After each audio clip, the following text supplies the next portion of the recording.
Welcome to JSM truth TV. Anakapalli జిల్లా నర్సీపట్నం నియోజకవర్గం బల్ఘట్టం ఉత్తర వాహిని ప్రాంతంలో జనసేన పార్టీ ఆధ్వర్యంలో క్లీన్ అండ్ గ్రీన్ నిర్వహించడం జరిగింది.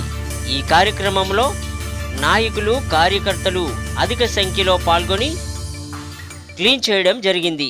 నర్సీపట్నం పరిసర ప్రాంతాలందరికీ ప్రసిద్ధిగాంచినటువంటి ఈ ఉత్తర వాహినిలో దక్షిణ కాశీగా పిలువబడేటువంటి ఉత్తర వాహినిలో చాచారాలు జరుగుతున్నాయి. ఇక్కడ మందు తాగి మందు బాటలు పడేయడం, స్నానం చేసినటువంటి బట్టలు ఇక్కడే విడిచి ఇక్కడ ఉన్నటువంటి నేలని పాడు చేయడం అనేది జరుగుతుంది.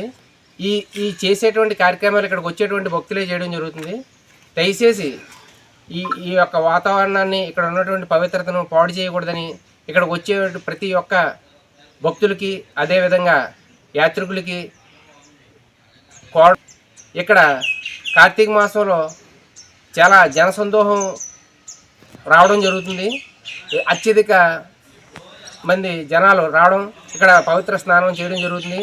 అటువంటి ఈ ప్రాంతాన్ని పవిత్రతను కాపాడాలని, తద్వారా ముందు తరాలకు మనం ఒక దిక్సూచిగా నిలవాలని జనసేన పార్టీ తరఫున కోరడం జరుగుతుంది. ఈ కార్యక్రమానికి సపోర్ట్ చేసినటువంటి ప్రతి జన సైనికులకి, నర్సీపట్నం నియోజకవర్గ జనసేన నాయకులకి అందరికీ కూడా నా హృదయపూర్వక ధన్యవాదాలు. జై జనసేన, జై హింద్.